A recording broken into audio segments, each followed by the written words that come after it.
not my music. You know that I've got to listen to a little bit of Usher, a little bit of, something, something. Let's get all of the business out of the way. Thank you for coming to my YouTube channel, Dr. Yvonne. If you've been here before, family, welcome back. I'm using the term family because I like it and I like when other YouTubers use it, so I am going to use it. It is not original to me. It's important that I give credit where credit is due. In this case, it's just, I don't know who started it, but I like it. And I feel that I am building my own community here. Other part of business, please like, share, and please subscribe. The other thing I'm going to ask you to do on all of my videos, all of them, following the community guidelines though, if you have anything nasty to say, get off my page, get off my platform. I don't want to hear from you. I really don't. And I don't care. All right. I have spent so many years thinking about what other people think, especially those in my family. And I'm here to tell you, I do not care. So if you have something negative to say, get the hell off my page. If it's something constructive and you have questions, please, please, please write them in the comments or DM me if you don't want people to know that you're going through certain things. Or you can email me. Everything is found tagged, below. So I'm going to do a couple of videos because this is the course that I believe I'm supposed to be taking. This is the course that God has been coming to me and speaking to me on. And I need you to understand that as I go through this divine guidance, because that's what it is, I am being divinely guided.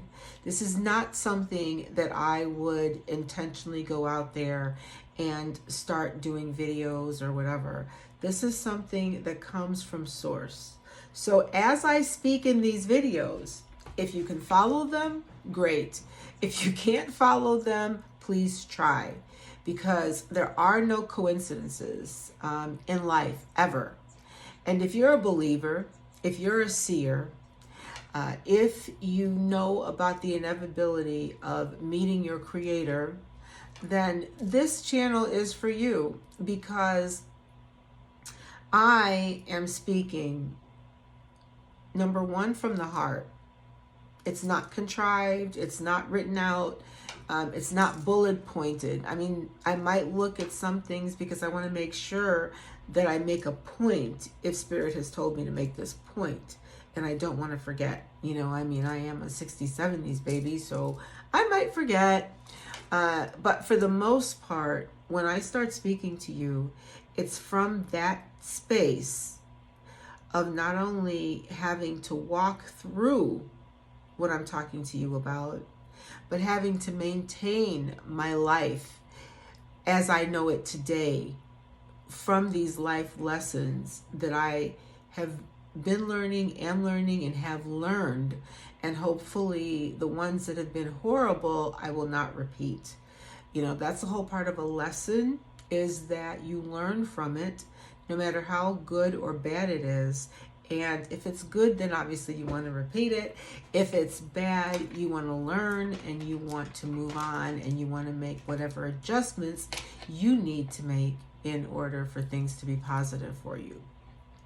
So I would love you to subscribe to my channel.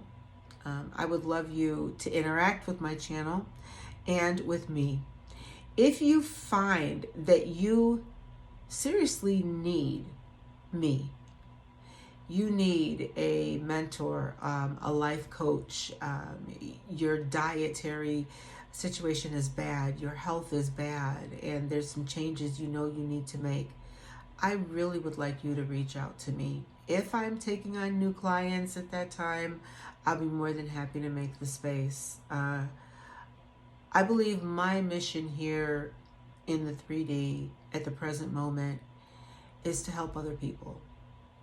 I was going about helping other people, by actually taking on that part of me, which was, getting in there and just diving in and trying to be instrumental in affecting a change in people's lives. The truth of the matter is my discernment was off because the people that I was trying to help, they were trying to use me. And they did a good job. They did a really good job. But you see, I'm not a victim, because when somebody takes kindness for weakness, trust and believe they're going to pay a penance for it. So even though I might have felt shafted at that moment when I realized they were not authentic, and it was too late because I had shared, I had nurtured, and, tried to be a better person, and it didn't happen. So my lesson with that was to learn to keep my mouth shut, especially when I know that what they're asking me for is how I feed my family. That's the only reason why they come anyway. So you need to recognize when you have someone in your midst that's just using you. The other part is you also have to understand when there's somebody in your midst that is probably jealous of you, or they think that they're seeing a certain level of success, so therefore everything must come easy to you. So therefore, if they steal from you, whether it be time, resources, money, whatever it is, a relationship, whatever it is that they're trying to steal from you, let them steal it. Let them steal it, because once it's stolen, it will not do them well. It will not do them well. And they will pay for it, again, in penance. Today I want to talk about having people around you. You can call them narcs or narcissists if you like, even in the form of a mother or a significant other. That's where you usually get it, in the form of a significant other. And normally it's male to female, but there are a lot of narcissistic females. And, sometimes we have to really check ourselves to make sure that that is not indeed us. Because the environment that surrounds you, that you grow up in, you obviously start modeling that. But when you know better, you do better. I did not know the terminology narcissism, narcissistic, narcissist, narcissistic abuse, domination, all those things. I really had no idea what that meant until I found myself in the throes of trying to be a better person, okay? Of going through the dark night of the soul. So I'm just being told right now that you that is watching this is beginning your journey on the dark night of the soul, or you're in it and you don't even know what it is you're experiencing. What it is you're experiencing is a deeper knowing that you could be more than what you are right now today. That what God has for you, what the universe has for you, nobody else has that. Because you are unique to whatever it is the universe, God, your angels, your ancestors has you here for. And it's up to you as you start the revelation of who you truly are, which is dark night of the soul. Then you understand, what you're doing and why you're walking in the purpose that you're walking in. But finding your purpose is always the hardest part of the lesson. But you cannot give up with that, because you might not see what your purpose is. Well, you will not see what your purpose is right off the bat, because a lot of us don't understand what it means to still, find or walk in your purpose. You know, I really used to think that walking in my purpose was being helpful, being a pleaser, being there when somebody called and they said, you know, I have a family name and I'll just call it P. You know, hey, P, I need XYZ. And, you know, for me, it was jump in with both feet. I am a very loyal person. I am loyal to being stupid loyal. And I can say that about myself because I'm talking about myself. And I am not being self-defeating. And I'm not being any, what's a good word for it? I'm not being defecating. I am literally telling you that I used to be a walking pleaser. And I learned that that's a learned behavior, you know, due to response. And when I was a child. So I think one of the greatest disservices that we can teach our children, especially our females, is how to serve men. Okay, how to serve them. And not in the way of nurturing either, in the way of commanding service, as though they are paying you for your blood. So I'm Caribbean, I'm Jamaican Cuban. And in our culture, we are taught of our roles. All right. Now, our culture is changing little by little because we are becoming more fulfilled as females and we are taking our place more stringently as females. But when I was younger, I was taught how to be a perfect host or servant. I mean, there were a lot of remotes when I was growing up for the TV. And, you know, my sister and I would be trying to do whatever. Maybe it would be homework or maybe it was chores. We were always doing chores, always. And, you know, my father used to have a very strict rule about who could come into our home, especially if they were male. If they weren't family, they were not allowed in our home. They could talk to him outside of our home. They could talk to him on the patio, but they were not allowed in our home proper. And that was because our home was filled with females. And, you know, my father was a real man. I'm going to say it that way because that's what I believe. I believe a real man respects and honors their female. And yes, there were parts of him that were typical, especially of that generation, and I would have probably killed somebody like that. But the other part of it was, you know, you can't change culture overnight, and you have to know that there's something wrong with it in order to change it. And I believe that that was just part of, you know, their culture. And then whatever the acceptance rate is for their partner, that's just is what it is. And it's not anybody else's business, whatever their agreements are. But in looking at it for myself, no, I would never go for anyone that is like that. Hence, you know, where I am right now, which, you know, is very, very close to living a very solitary life because I don't compete for anything. And I never will. I never compete. And I definitely will not compete for someone's affection or time. I don't need to.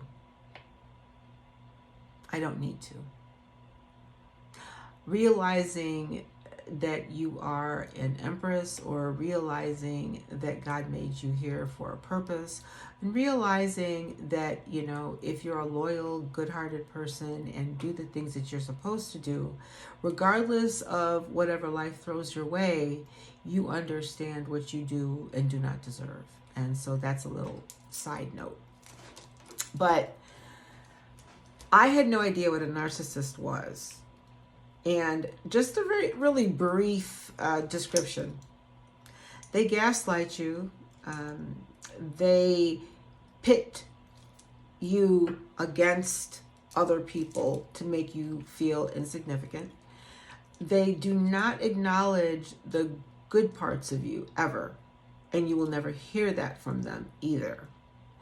They will allow people to speak about you, to cast your dispersions on your name, and to make sure that they denigrate you to the point where you start to wear whatever monikers they want you to wear. Okay? So that is what a narcissist is, and they hurt you.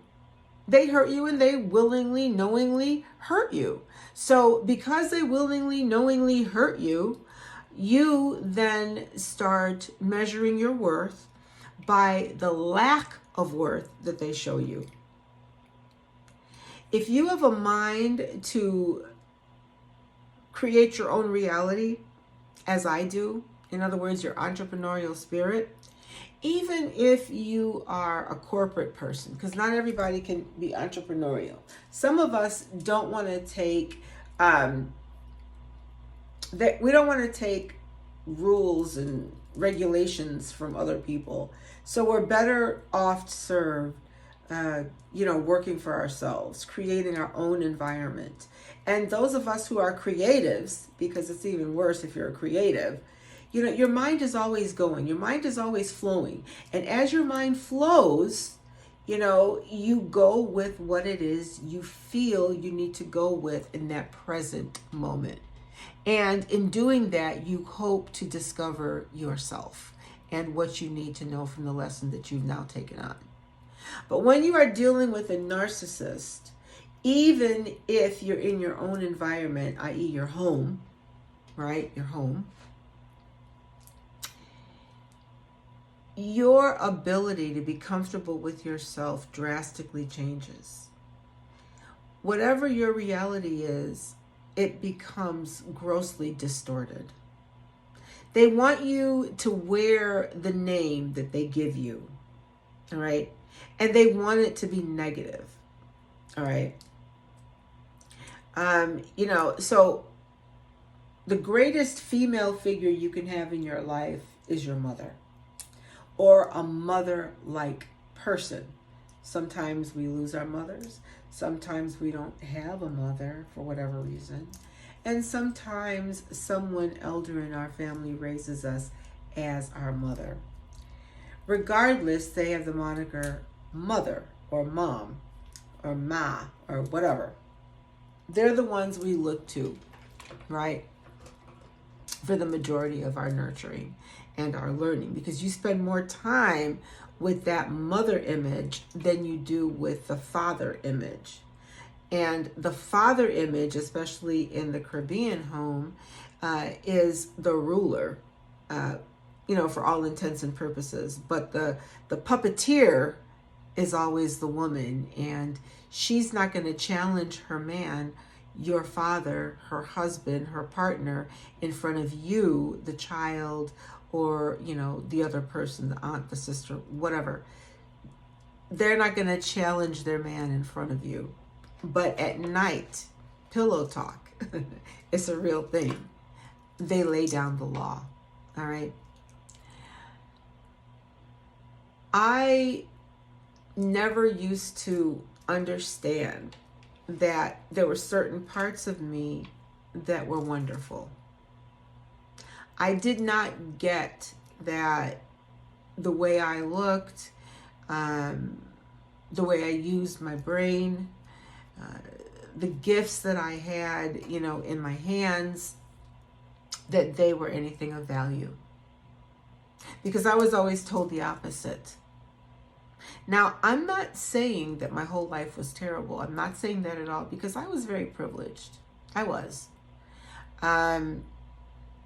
But the warmth that I try to give my children was not there for me, except for my grandmother. And I lost her before I graduated undergrad.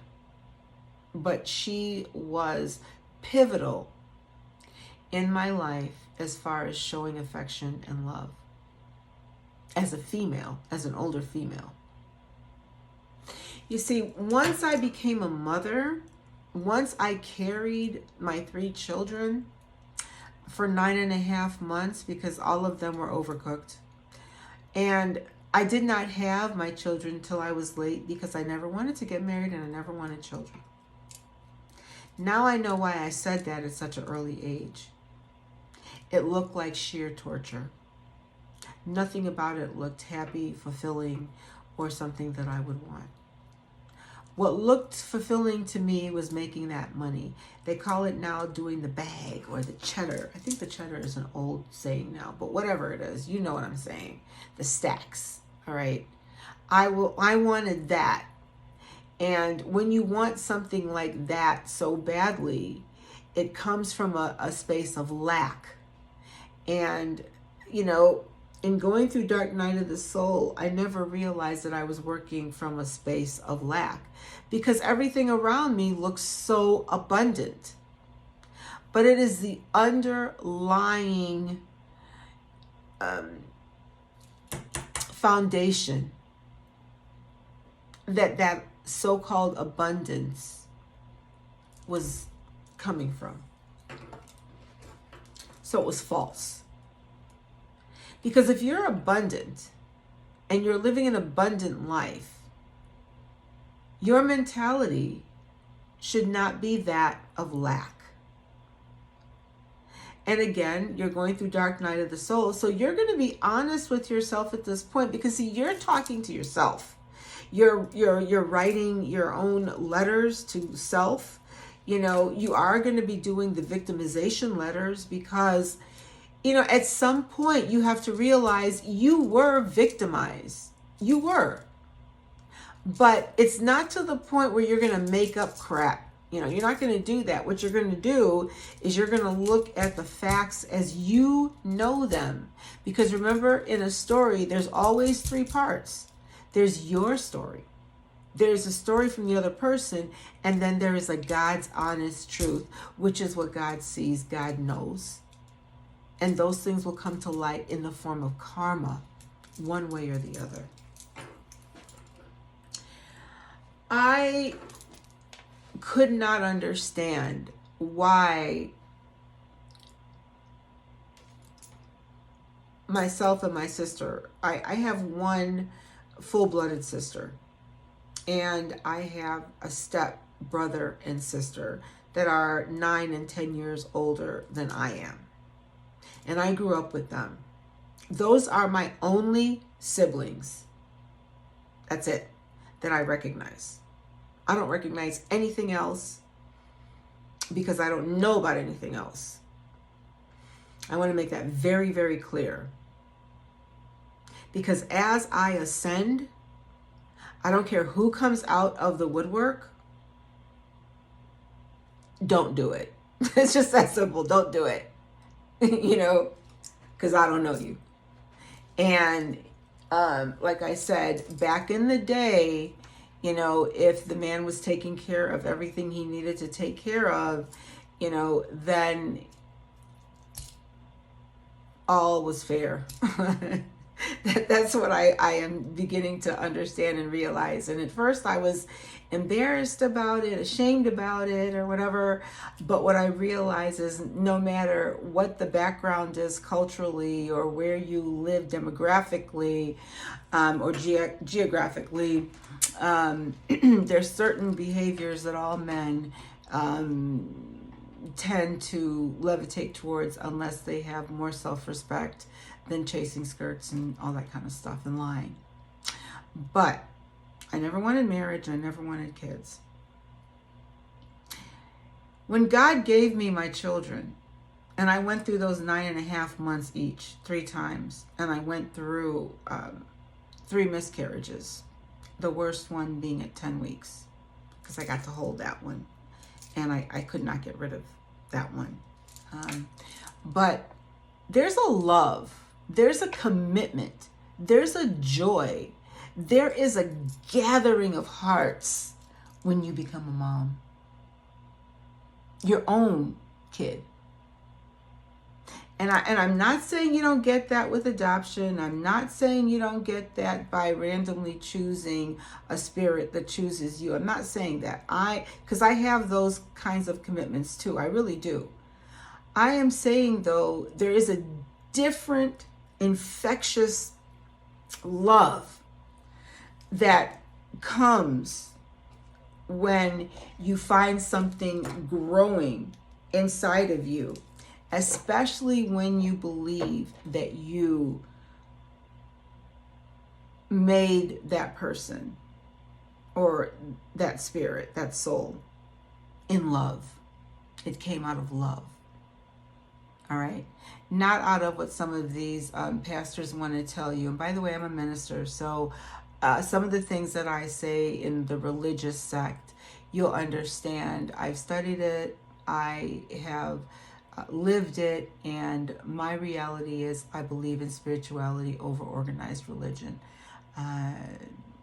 It's just how it is. I don't need another person to interpret God's words for me. And the relationship I have with God is my own personal relationship. And I don't care about what anyone else says about it, because it's not their journey. They have their own. That's just a PSA, by the way. You form a kinship in Christ when you go through the growth of another individual inside of you. There is no possible way that I could ever understand abusing such a precious gift. And there is no way that I would ever place anyone over what has grown inside of me. There's no way. And unfortunately, that has been my experience. So I overcompensate with my kids. I make doubly sure to let my children know how much I love them, how much they saved my life in many ways. I mean, I was never at risk or anything. I'm talking about my heart. As you start going through the dark night of the soul, and as you start diving deep with me in our journey, because that's why you're here. You're here because we're journeying this together. And I'm the light, and I'm okay with that, because I have gone through so many years of torture, various ways, and I'm done with it now. And my testimony, my journey in business, in life, in health, is why I'm here with you right now. God spared my life so that I could help you through yours. And in turn, you can help me through mine. So please like, subscribe, share, give me topics that you need to have some clarity on. And if I can bring that to you through my own experiences, I will. But in no way am I going to ever not be authentic with my audience. And I am prayerful that you will be authentic with me. Now, the other part of this conversation right now is don't waste my time. If you're going to inbox me, if you're going to ask to be a client, don't waste my time. I have no problem with the sword. I'll block, cut, and keep it going. Because if it's dead to you, it's dead to me. You have to have skin in the game to work with me. Okay? Anyway, guys, thank you so much for being here. I really, really do appreciate it. Like, you have no idea.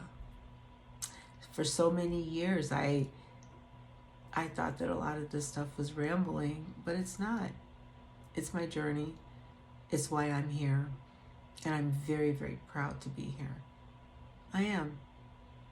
And in no way am I changing it or being ashamed of it anymore. I'm speaking my truth. And a lot of people aren't going to like it, but I really don't care. They were never there for me, period. And I'm not talking about the basics. Everyone does the basics. I'm talking about the real connection the heart connection, the soul connection, the love connection in every relationship. And the lack of grace. The lack of grace.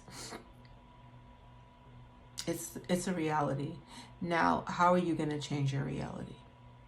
Are we going to try to change the reality together? Yes, I think we should. So, like, share, subscribe, and spread the word. Let's go ahead and make this change together. Let's grow. Let's grow. It's possible. Remember, random acts of kindness. You never know what someone's going through. You never know. A smile, a wink. How do you do? Are you beautiful today? Anything, right? That's positive. If no one has told you today that they love you, which I'm sure they have, they love you. I love you, and I don't even have to know you. And I thank you from the bottom of my real heart for being here today. Ciao, Bella. Mwah.